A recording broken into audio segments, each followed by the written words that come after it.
हरियाणा, राजस्थान किसान मोर्चे से जुड़े हुए मुस्लिम, हिंदू, सिख, जैनी, बोधी सभी भाइयों को राजस्थान सिख यूथ फेडरेशन की ओर से सलाम वालेकुम, सत श्री अकाल, राम राम। प्यारे दोस्तों, सिख धर्म में एक बहुत अच्छी बात बयान की गई है। अव्वल अल्लाह नूर उपायो, कुदरत के सब बंदे, एक नूर से सब जग उपजिया, कवन भले को मंदे। इसकी व्याख्या क्या है? अव्वल अल्लाह, हे अल्लाह, तेरी कृपा से, तेरी रजा से, अव्वल अल्लाह नूर उपायो, तेरी रजा से हम सबको एक जैसा नूर मिला, एक जैसी शक्ल मिली। अव्वल अल्लाह नूर उपायो, कुदरत के सब बंदे, सब तेरी कुदरत के घड़े हुए इस धरती पे आए हैं। कुदरत के सब बंदे एक नूर से सब जग उपजया, यानी कि सबका एक जैसा नूर है, सब एक नूर से पैदा हुए हैं। कवन भले को मंदे, इसमें मैं अच्छा किसको कहूं, बुरा किसको कहूं? लेकिन बुरा वो होता है जो बुराइयों की पोट बांध के चलता है। अच्छा वो होता है जो बुराइयों के खिलाफ अपनी आवाज बुलंद करता है। आज आप लोगों ने राजस्थान हरियाणा बॉर्डर पे सभी धर्मों के लोगों को इस मोर्चे में धीरे धीरे एकत्रित किया। उसमें सभी जाति, सभी धर्मों के लोग आए हैं।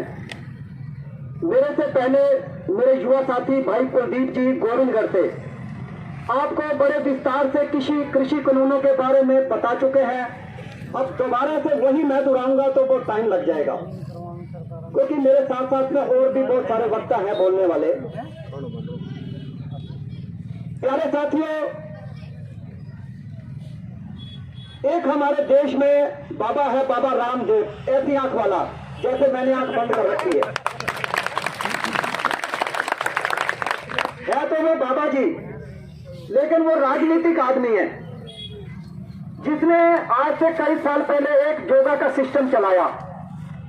आज आपको दिखता है कि बाबा जी कभी ऐसे ऐसे हाथ पैर मारते, किसी टीवी पर दिख रहा है बाबा जी, क्योंकि उसने अपने राजनीतिक दायरे में इतने पैर मजबूत कर लिए, इतने कर लिए, अपनी फैक्ट्रियां खोल ली।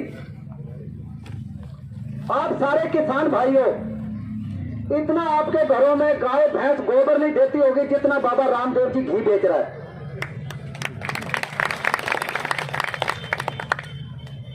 क्योंकि वो सरकार का आदमी है, इसलिए उसका गोबर भी बिक रहा है, उसका मूत भी बिक रहा है। प्यारे साथियों, भाई कुलदीप जी ने कृषि कानूनों के लिए बड़े विस्तार से आपको समझाया। आज आपकी एक बोरी 1 क्विंटल 1700 रुपए में बिकती है। उसी घी को बाबा रामदेव जी ट्रिपल बार छान कर 1 किलो आटा 65 रुपए में बेच रहा है। बड़ी असर्ज की बात है कि आप उसको 1700 रुपए की बोरी, यानी 17 रुपए का 1 किलो आटा बेच रहे हैं, और बाबा रामदेव जी उसको 3 बार छान कर 65 रुपए का 1 किलो आटा बेच रहा है। क्योंकि पीछे सरकार का हाथ है। कुछ भी करो, कुछ भी करते रहो, 65 रुपए में बेचो, 200 रुपए में बेचो, भी खुली छुट्टी है। प्यारे साथियों, आप जगह जगह जंगलों में रहने वाले लोग हैं, आपको पता कितना मधु मक्खू का शहद पैदा होता है। बाबा रामदेव जी डब्बे भर भर के बेच रहा है। कहां से आ रहा है कोई लेना देना नहीं। बाबा रामदेव जी के पास कितने एकड़ जमीन है जिसमें गेहूं पैदा हो रही है, कितने गौओं के फार्म हाउस खोल रखे जिसमें घी पैदा हो रहा है। प्यारे साथियों, मैं ये भी बताना चाहता हूं कि मैंने बहुत छोटेपन से बीजेपी के लिए काम किया है, और आज पहली बार मैं स्टेज से, इस मंच के माध्यम से इतना मेरा मन दुखी हुआ, क्योंकि मैं 3-4 बार सिंगो बॉर्डर पे राउंड लगा के आया। हमारे सभी धर्मों के लोग, बुजुर्ग माताएं, जो 70-70, 80-80 साल की औरतें, बुजुर्ग, मेरे दादा समान बुजुर्ग, नौजवान साथी, कड़कती ठंड में इस काले कानूनों को वापस करवाने के लिए बैठे हुए हैं। अन्न अपना खा रहे हैं, पानी अपना पी रहे हैं, कोई किसी की तोड़फोड़ नहीं कर रहे, किसी की बहन बेटी से छेड़ाछेड़ी नहीं हो रही, और उनमें कुछ ऐसे शरारती अंसर घुसा के उनके ऊपर लाठीचार्ज, डंडे, पत्थरों की बरसात हो रही है। कैसा राज है ये तो गुंडा राज है। ये गुंडा राज है जो कि आपको मैं बताना चाहूंगा इस मंच के माध्यम से। बहुत साल पहले जब माननीय श्री नरेंद्र मोदी जी गुजरात के अंदर चाय बेचते बेचते राजनीतिक में सक्रिय हुए तो गोधरा कांड हुआ। गोधरा कांड में हजारों मुसलमानों का कत्लेआम करवा दिया। शाहीन बाग में हजारों महिलाओं के ऊपर अत्याचार हुआ। तपले की जमात कह के कोरोना फैल रहा है।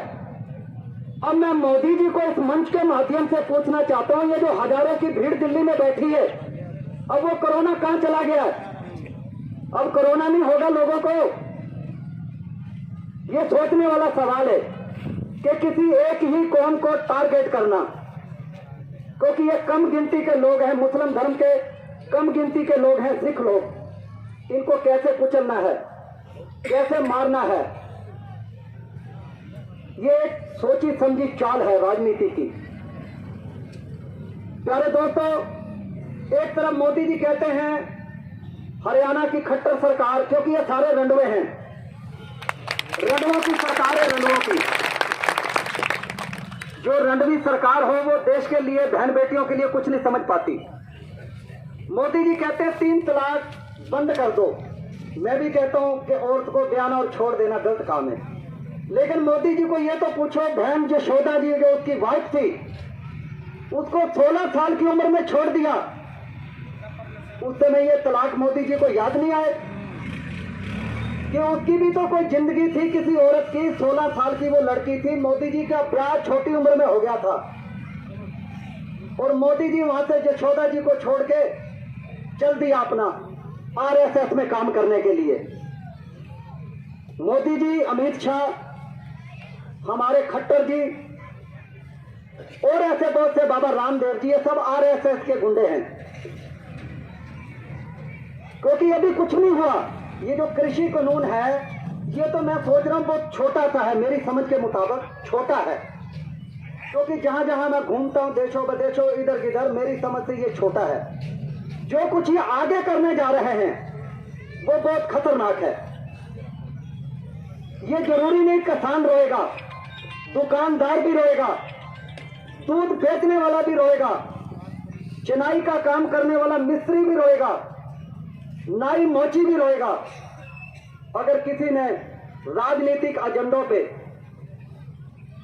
कोशिश की हो पढ़ने की या समझने की, या राजनीतिक मंचों को सुना हो, तो आगे आने वाले टाइम में जिनके पास 9 भैंस होगी उसके ऊपर टैक्स लग जाएगा। अब आपको 9 भैंस से ज्यादा रखने का भी ऑर्डर नहीं होगा, टैक्स देनी पड़ेगी। ये दिन दूर नहीं है, बहुत जल्दी हो जाएगा। अगर ऐसे ही तानाशाह चलती रही तो बहुत जल्दी होगा। अगर आप लोग अपनी भूमि किसी को ठेके पे देते हैं, अपनी जमीन किसी को ठेके पे देंगे, आपको कितना ठेका आया उसके ऊपर टैक्स लगेगी। अब अपनी जमीन आपने ठेके पे दी, उस टैक्स सरकार को दो, बहुत कमाल की बात है।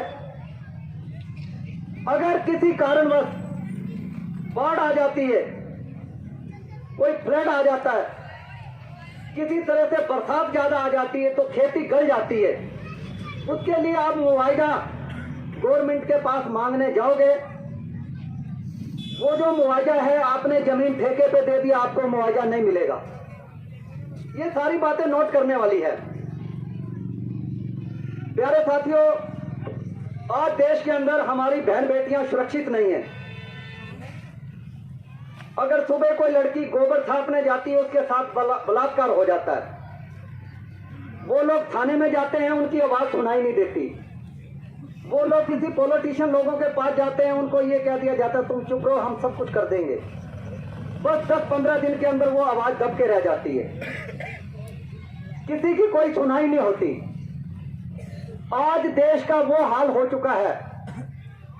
सब लोग कहते थे, मैं भी कहता था मोदी जी बहुत अच्छे आदमी है, घर घर मोदी, हर हर मोदी। तो आज आपने देख लिया है, वास्तव में घर घर मोदी हो गया भाई। सब घरों में यही हो रही है, हाय हाय मोदी, हाय हाय मोदी। ये घरों में संदेश पहुंच चुका है। ये घरों में संदेश, हमारी माता बहन घरों में बैठ के हाय हाय मोदी कर रही है। मोदी का संदेश था हर हर मोदी, घर घर मोदी। हमारे देश की सरकार, क्योंकि पढ़ो लिखों की सरकार होती, देश को चलाने वाले पढ़े लिखे लोग होते हैं। ऐसे अनपढ़ों के हाथ में सरकार चली गई, भाई कोरोना आ रहा है, मोमबत्तियां जगा दो। भाई कोरोना क्या अंधा है? कोरोना अंधा है, उसको दिख नहीं रहा। भाई मैंने दीपक के सामने अपनी आंखें खोलनी है, थालियां बजा दो। थालियां बजा दी, क्या कोरोना बहरा है? हमारे देश के माननीय प्रधानमंत्री जी थालियां बजाकर, मोमबत्तियां जला के कोरोना को भगा रहे हैं, तो देश की तरक्की कहां से होगी? जिस देश का प्रधानमंत्री थाली और ताली बजाकर, मोमबत्ती जला के कोरोना से लड़ने की क्षमता रखता है, उसको कितना को बुद्धिमान समझोगे? हमारे जो देश के डॉक्टर हैं, MBBS, MD, वो तो फिर सारे बेचारे फैले, डिग्रियां तो फैले फिर सारी। तो प्यारे दोस्तों, ये सब गुमराह करने की चीजें हैं। आपको अपने पीछे कैसे लगाना है, आपको धर्मों में कैसे बांटना है। ये खालिस्तानी है, पाकिस्तानी है, ये चमार है, ये कुम्हार है, ये नाई है, ये मोची है, यहूदी है, फारसी है। मैंने अभी एक सबसे पहले क्या बोला था, अव्वल अल्लाह नूर उपायो। भाई यहाँ नाई भी मुबारक, यहाँ मोची भी मुबारक, यहाँ जाटा भी मुबारक, यहाँ मुस्लिम भी, सभी धर्मों के लोग मुबारक हैं। मैं तो यह कहना चाहूंगा, गीता में, रामायण में, श्री कुरान शरीफ जी में, गुरु ग्रंथ साहिब जी में, सूर्य प्रकाश में, चंद्र प्रकाश में, जितने भी अदर धर्मों के, बाइबल में किसी धर्मों में अहिंसा नहीं लिखी। भाई तुम किसी से जातिवाद दंगे करो, जातिवाद लड़ाइयां करो। मुझे ये नहीं समझ आ रही कि हमारे देश की सरकार को, हमको जाति और धर्म में नहीं बांटना चाहिए, क्योंकि जब हमको ही हमारी सरकार जाति और धर्म में बांट देगी, तो प्यारे साथियों, हम तो फिर अपने गांव में, हम अपनी ढानी में, हम अपने खेत में, हम अपने शहर में लड़ते रहेंगे। तो ये फलानी जाति का आदमी है, मैंने तो भाई इससे मिलना नहीं है, ये फलानी जाति का आदमी है, मैंने इससे मिलना नहीं है। तो मैं मोदी जी को यही कहना चाहूंगा, जिसको मोदी जी एक ही चीज, गोदी मीडिया। गोदी का मतलब होता है, जैसे एक हमारी माता बहन गोदी में छोटे बच्चे को बिठा लेती हैं, तो जैसे माँ बहन उसको लोरी देती है, कुल्फी देती है, गेंद देती है, तो बच्चा उसी तरह से चलता है। इसी तरीके से जो हमारी गोदी मीडिया है, जैसे RSS और मोदी जी बयानबाजी करते हैं, उसी ढंग से मोदी गोदी मीडिया दिखाती है। मैं कहना चाहूंगा, आज मोदी जी को आ गया भाई, लाल किले पे खालिस्तान का झंडा झुलाया। मैं ये दावे से कहता हूं, मैं एक सिख परिवार से हूं, खालिस्तान का कोई अलग से झंडा ही नहीं है। मोदी जी साबित कर दे, मैं उसका सारी जिंदगी गुलाम बन जाऊंगा। खालिस्तान का कोई अलग से झंडा नहीं है, बना नहीं अभी तक। दूसरा नंबर, हमारा जो राष्ट्रीय ध्वज है, तिरंगा झंडा, उसका सभी धर्म के लोग सम्मान करते हैं, क्योंकि हमारे राष्ट्र का ध्वज है। तिरंगा केवल हिंदुओं का नहीं है, सिखों का नहीं है, मुसलमानों का, यहूदियों, भारतीयों का नहीं है, वो हमारे राष्ट्र का ध्वज है। और सभी धर्मों के लोग उसका सम्मान करते हैं। क्यों करते हैं? सभी कंट्रियों में अलग अलग झंडे झुलाए जाते हैं, फहराए जाते हैं अपने अपने समय के मुताबिक। और भारत में भी ऐसा झंडा, तिरंगा फहराया जाता है। अब जो भाइयों तिरंगा झंडा है, आप शायद कुछ लोग दिल्ली गए हैं, नहीं गए हैं, या सिंगू बॉर्डर, टीकरी बॉर्डर पे नहीं गए, क्योंकि मैं तो होके यहाँ देखा है। जो लाल किला है, लाल किले के बीच का एक सेंटर है, उसके बीच में तिरंगा झंडा अभी भी झूल रहा है।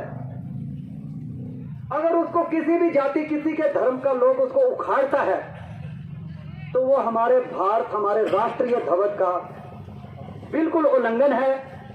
उसको हम कोई भी सहन नहीं करेंगे, चाहे वो किसी भी धर्म का बंदा क्यों ना हो, क्योंकि चाहे सरदारी क्यों ना हो, क्योंकि वो हमारे राष्ट्र की शान है। अब उसके बाद आप सबको पता है, इस मंच में बहुत से ऐसे भी मेरे भाई आए होंगे जो हमारी बातें नोट करते होंगे, कुछ अलग अलग चीजों के, क्योंकि भीड़ में कई तरह के लोग आते हैं। अब आप सबको पता है, मेरे घर का मैं मालिक हूं, मेरे बच्चे कितने हैं, मेरे घर कौन आता कौन नहीं जाता। मोदी जी को यह पूछा जाए कि 26 जनवरी का इतना महान दिन, उस समय फोर्स कहां गई हुई थी, आर्मी कहां गई थी, दिल्ली पुलिस कहां थी, जब इतने लोग लाल किले तक पहुंच गए? कैसे पहुंचे वो लोग? उनको किसने गुमराह किया वहां तक पहुंचने के लिए? ऐसी कौन सी ताकत थी? क्योंकि अब नौजवान मेरे साथ हैं, इनको लीड मैं कर रहा हूं, तो ये जिधर मैं कहूंगा इधर ये भागेंगे ना।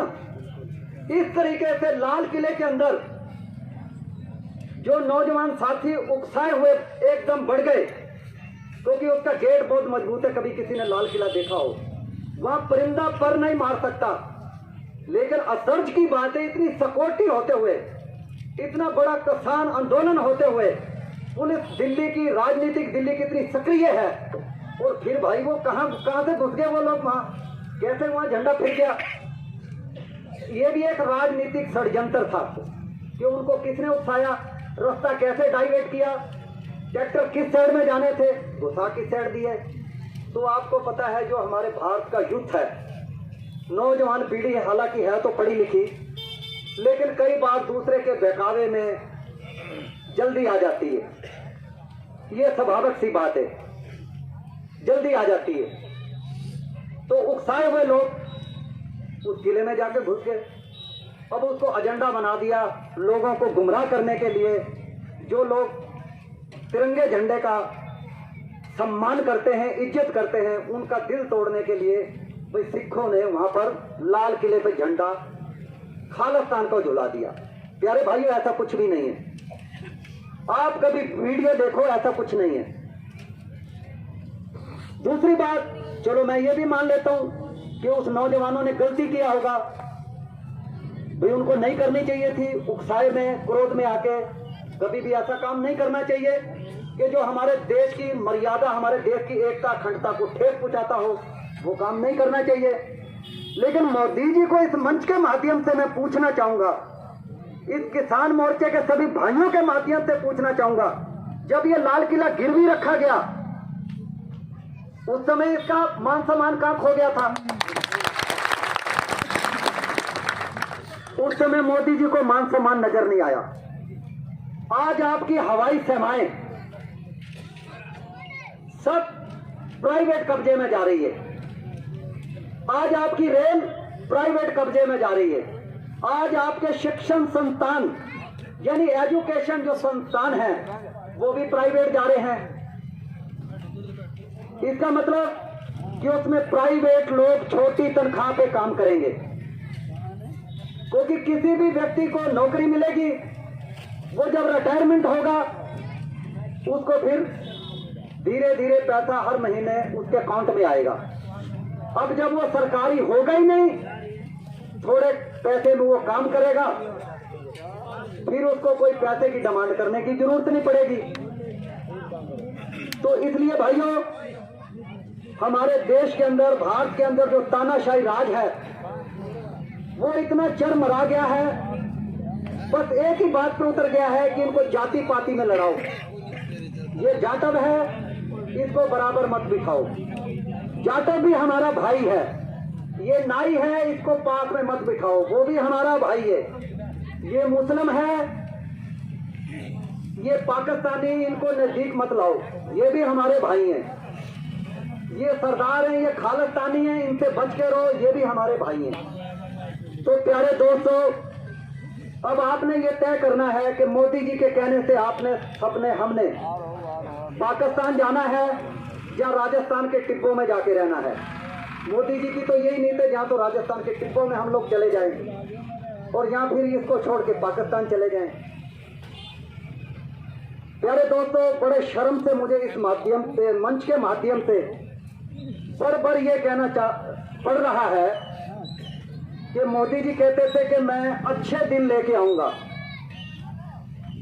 अच्छे दिन आपके सबके आगे हैं। घर से आ जाओ सुबह सुबह, यहाँ नहाए धोए बिना इस धरने प्रदर्शन में बैठ जाओ, सबका भाषण सुनो, कपड़े झाड़ के घर चले जाओ, आपके अच्छे दिन आ गए हैं। ये आपके अच्छे दिन आए हैं। अच्छे दिन का मतलब था, अगर हमारे बच्चों को अच्छी एजुकेशन मिलती, अच्छी स्वास्थ्य सेवाएं मिलती, हमारी बहन बेटियां सुरक्षित रहती, हमारे जो ओल्ड लोग हैं, बुजुर्ग लोग हैं, उनको जो बुढ़ापा पेंशन थी उसमें वृद्धि होती, हमारी जो बहन बेटियां हैं, विधवा हैं, उनको विधवा पेंशन में वृद्धि होती, फिर तो थे अच्छे दिन। अब अच्छे दिन नहीं है, क्योंकि कहना और करना दोनों में फर्क है। अब जो मैं अंत में कहना जा रहा हूं, जितने भी धरने पे लोग आए हैं, किसी भी जाति, किसी भी धर्म विशेष के, क्योंकि मैं धर्म और जातियों में विश्वास नहीं करता।